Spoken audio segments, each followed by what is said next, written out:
3 guesses what these are. If you guessed that they were eyeballs, you were wrong. If you guessed that they were tiny, tiny poops, you were wrong. If you guessed they were Rolos, you were right. If you guessed that they came from a giant bag of Rolos, you were correct. So, that was not my guess, my surprise. I'd actually, you know what? Before we continue down this path, what about I ask you to guess what you think my surprise could be?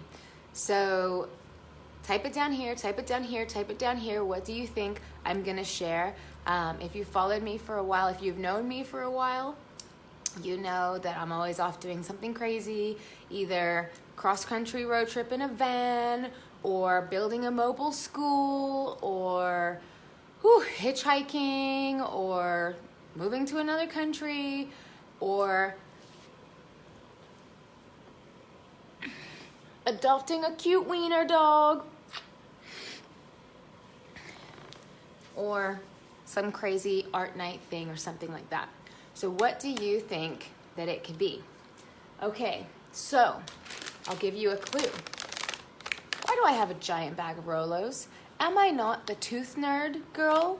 If you haven't seen that page, go to I'll drop a link in the comments. But I am a holistic dental health coach as my profession, and I share ways for people to learn how to reverse tooth decay and gum disease naturally. Obviously, sugar is a pretty big factor in tooth decay, right? And gum disease. So why am I eating a giant bag of Rolos? And I will tell you, I am enjoying them. So, first of all, you can still eat candy and have good teeth and gums. You should limit it, but it's not a all or nothing thing. You have to be able to enjoy life a little bit. But since I healed my teeth 9 years ago, I actually really didn't have, wow, I'm gonna be 34 this year. Whoa, exciting. So since I healed my teeth 9, almost 10 years ago now, I really addressed the nutritional needs, the things that I was needing and that were making me crave things like sugar, things like salt, things like vinegar. This is not a tooth decay video, by the way. This is a surprise video. So at that time, all my needs were taken care of nutritionally, so my sugar craving disappeared. Right? I'd had a super sugar craving like my whole life. I just thought I was just loved sweets. So I haven't wanted or needed sugar for years. Like sometimes I'll have it and I'll enjoy it, no big deal. But these days, yeah, it's a lot of work to do to not be giving into the sugar cravings all the time. So, drum roll please. I hope I can really learn how to edit these videos so that there's like a cool drum roll in there, because I think at the moment my mouth sounds are not as cool as maybe a could be. So 3, 2, 1, drum roll please. I am pregnant. Woo! So we are in January. I am now like 19, maybe 20 weeks pregnant. Did you guess? Did you guess that correctly? I would love to know if you guessed correctly.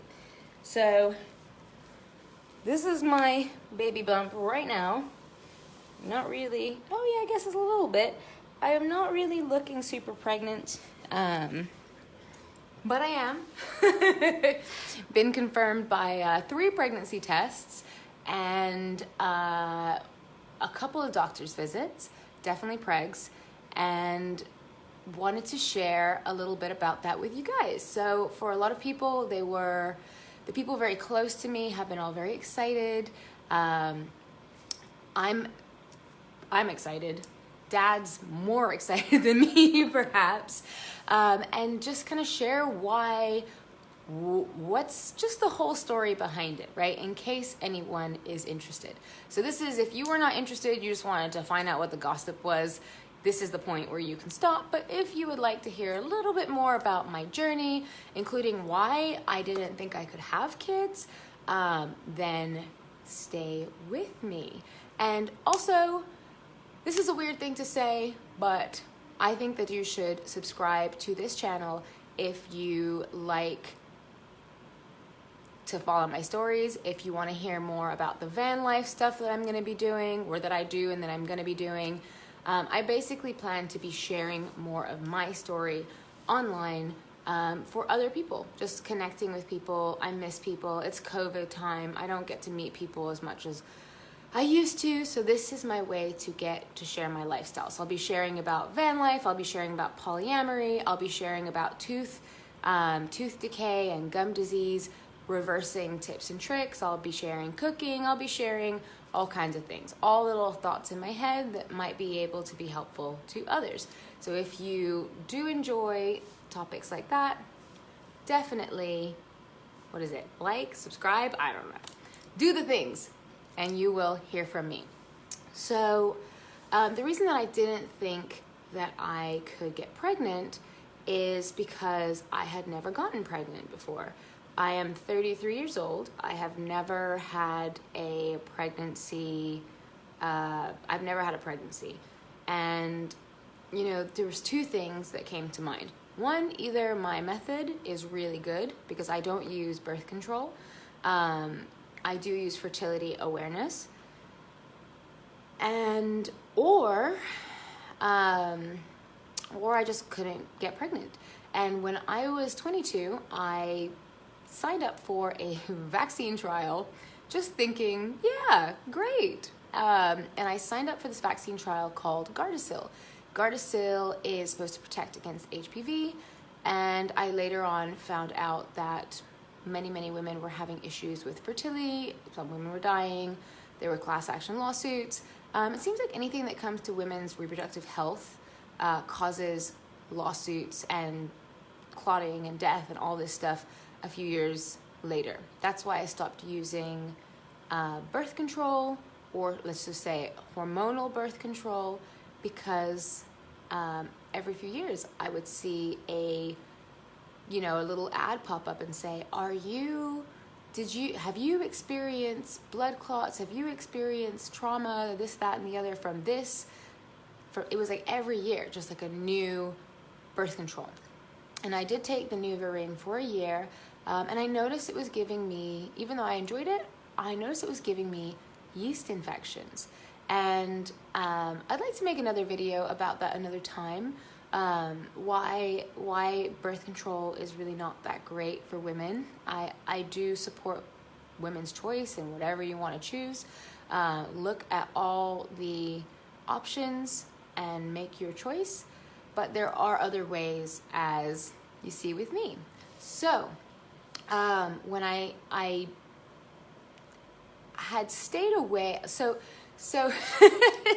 people who know me know that I've had a phrase for the last few years that says, don't trust a baby. So I always tell people, especially when I was younger, don't trust a baby, don't trust a baby, don't trust a baby. People are like, what does that mean, don't trust a baby? That's the weirdest thing to say. Yeah, because babies are genetically designed to be cute and make you want them. People talk about the baby smell. I don't know what that smell is because I don't get near babies. I know that when you look in a baby's eyes, you're like, it's so cute. They are designed to make you want them, but they are so much work. How do I know that? I got my degree in human development with my focus in child development. So I learned all about babies and all the work that they're doing. And it's just a stressful time, right? A baby is a lot of work, no matter how cute you think they are. So, growing up and turning into from a young woman to a woman, I was just like, yeah, just keep clear of those babies. But the last few years, I could really feel that my body wanted to have a baby. And so at that point, I was like, well, all right then. If my body wants to have a baby and I'm sexually active, I better start making some plans and I better start getting my life together. And 2 years ago, I was 2 weeks late on my period. And it was that moment of like, oh my God, is this? And it wasn't a bad moment, but at that moment when I went to the store, I bought the pregnancy test, and I looked at the test, and I was waiting, and like, I felt like I had literally transcended into like another realm, right? Like another mindset, like this holy sacred holy sacred mindset of like motherhood, right? Because I wasn't there. I wasn't mentally there. I wasn't like in my physical location there. My health was actually not there either, because I was living in a house that was very toxic. And when I took that test and it came out negative, I wouldn't say there was disappointment, but there wasn't like this huge relief. There was more like this feeling of like, oh, my life right now could not support a baby. Like, it would not be an optimal, I mean, there's no perfect environment, right? And people make it work with every situation, but it was just like where I'm at, who I'm with, like who's in my life, where I'm going, what I'm doing, like it's not, like I'm not ready. And so for the last 2 years, I've just kind of had that in the back of my mind, and, you know, made subtle moves with that in mind. So let's get to the day that I found out I was pregnant. It was the day that Biden won the election over Trump, right? We had like a week of waking up every day and just being like, who won? It was very stressful. I've only been in America for like, this will be my third election. I came right before, I came in 2007, I think, 2006, 2007, so right before Obama. So this is my third election, and I was stressed, right? Like every day, like who's gonna win? Oh my goodness. Because it was such a tight race, it felt like. And finally, I woke up one day and I found out that that Biden had won, or that Trump had lost, to whichever way you want to put it. And I thought, well, that's, whew, I feel relieved. And I got up, and my friend messaged, I got up, I had some breakfast. My friend messaged me and said, you know, can I take you out to breakfast? Like, let's celebrate. And I said, you know what? I just ate, but I will come and have a mimosa with you. I was feeling good. So I went, took a shower, got ready, and I was like, something in the back of my head was like, hey, just take a pregnancy test. You are a week late on your period. And my periods are, they are kind of all over the map a little bit. They're usually around the end to the beginning of the month, but they've never come like clockwork, and I'm fine with that. I just keep an eye on everything and track my cycle from the first day being first day of bleeding. And so I said, okay, I'm about a week late. Let me go and check. Let me just go take a pregnancy test so I can have this mimosa in like peace and good faith, you know? And so I'm in the bathroom, I'm getting ready, and I actually have a video from, I wasn't sure if I did it right the first time. That's why I took a second pregnancy test. And I took a third because I think I lost the first, I gave the second to the dad, and I wanted the third for myself. So I'm in the bathroom, I do like, I'm listening to music, I'm having a great time, feeling really good, and I like pee in the cup. I'm just like, you know, I'm not even taking it seriously. Put it down. I'm just like, and I look at it, I'm like,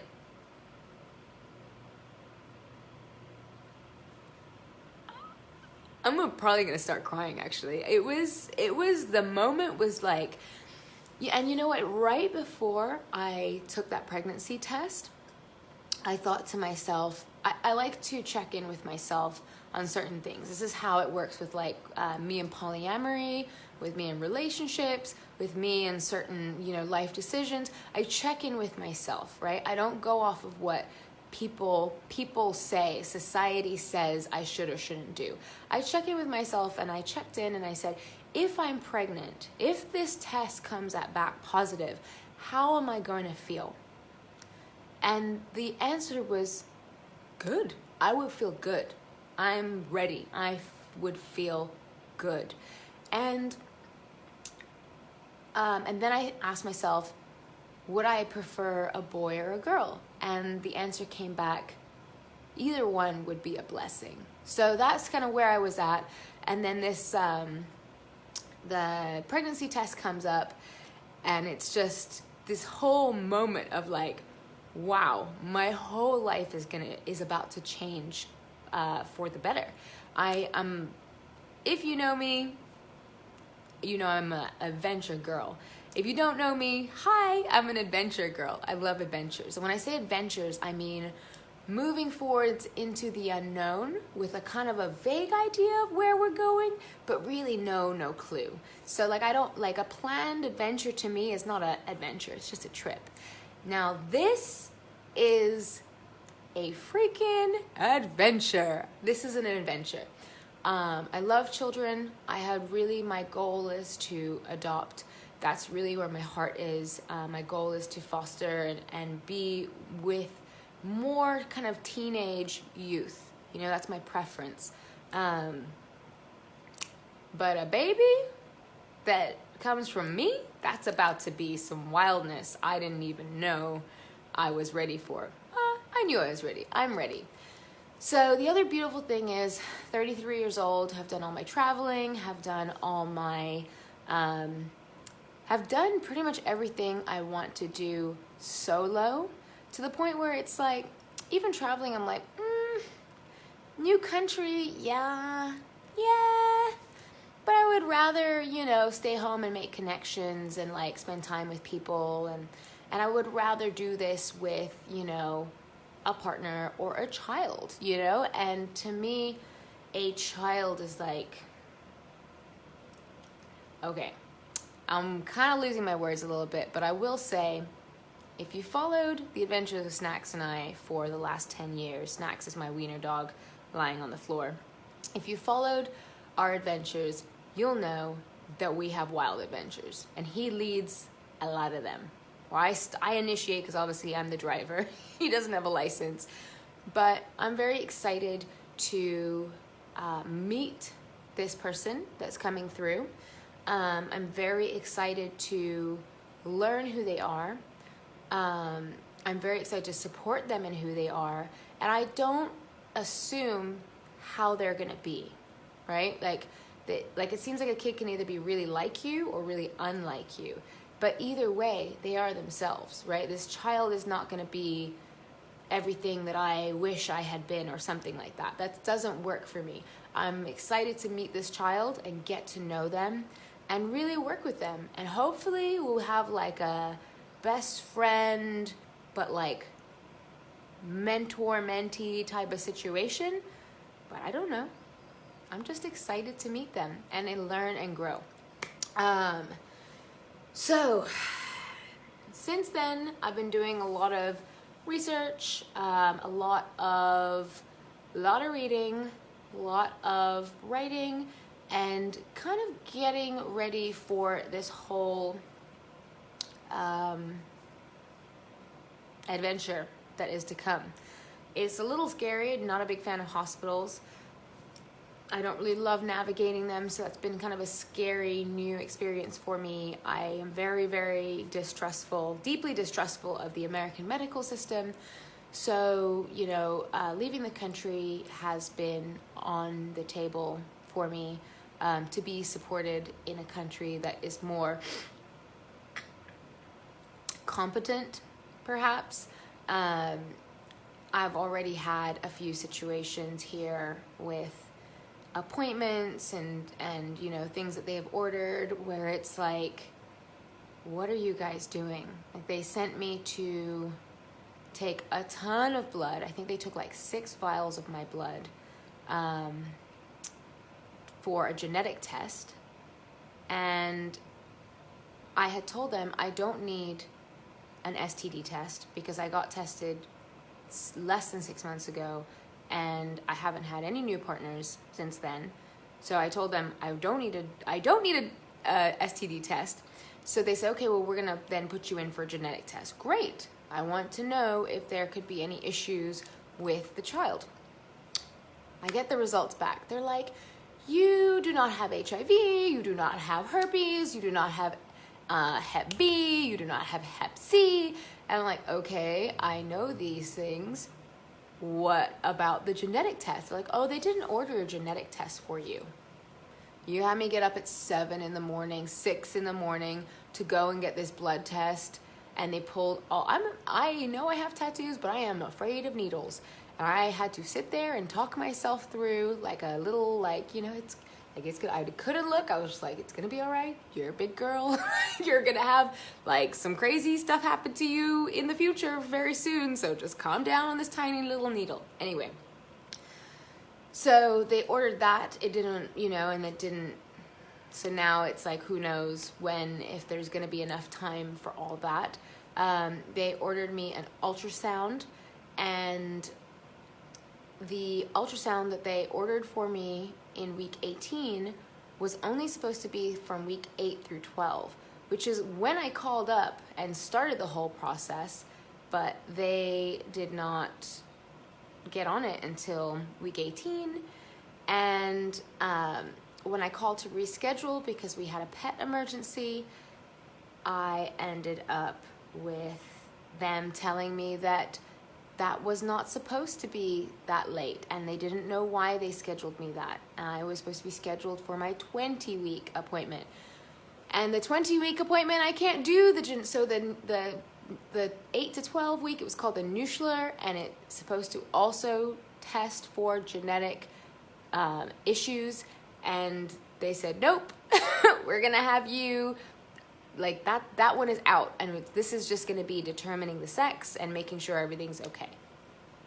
So yeah, I haven't had a baby anywhere else, but I don't have a lot of faith in the American medical system. From every single time I've had to deal with them, it just feels like incompetence wrapped up in layers of just money, money, money, money. Give us all this money because we're this private system and we don't care. So another thing, obviously, is COVID.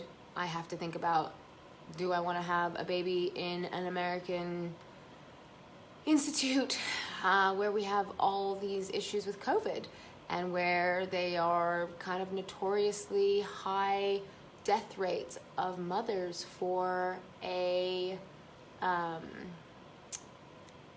developed country. So I don't want to get too deep into that. I think that could be like a topic for another video. If you made it this far, tell me what you'd like to hear more about. I've had already some pretty wild stories. I had the most ridiculous morning sickness for like 3-4 weeks. I couldn't get up, couldn't get out of bed. I don't know if I got COVID at the same time, but I was in the house for like weeks and weeks and weeks. Every day I wake up and think, maybe I'll be better today. No, this is different symptoms every day. So it's been rough, but I've been learning how to do a lot of it naturally. That is important to me. I'm not really interested in taking, I'm interested in minimizing the amount of, Western pharmaceuticals that I have to take. I don't take anything right now. I haven't taken nothing. So life has been pretty easy for me, and I intend to keep it that way. I'm excited to continue down this path. I still have a lot of work to do, figuring out where I'm going to give birth, how I'm going to give birth, who's going to be there, who's allowed to be there. It's wild. I think I'll stop there. But if you made it all the way to the end and you have a kid, let me know how it's been for you. If you don't, tell me congratulations, or tell me tell me something. And how do I end this? I don't know. I do not know. I don't know, but I will start. I'm going to be making more videos, so hopefully you can be like, I remember when she first started making videos and she was awkward AF. Yes, it happens. But I'd rather make this video for you guys and share it so you can see me being kind of dorky, and one day, hopefully, I will get better at, I don't know, maybe I'll put in some cool effects. Alrighty, guys. Don't forget to subscribe to this channel if you want to follow my adventures that are going to be coming forth.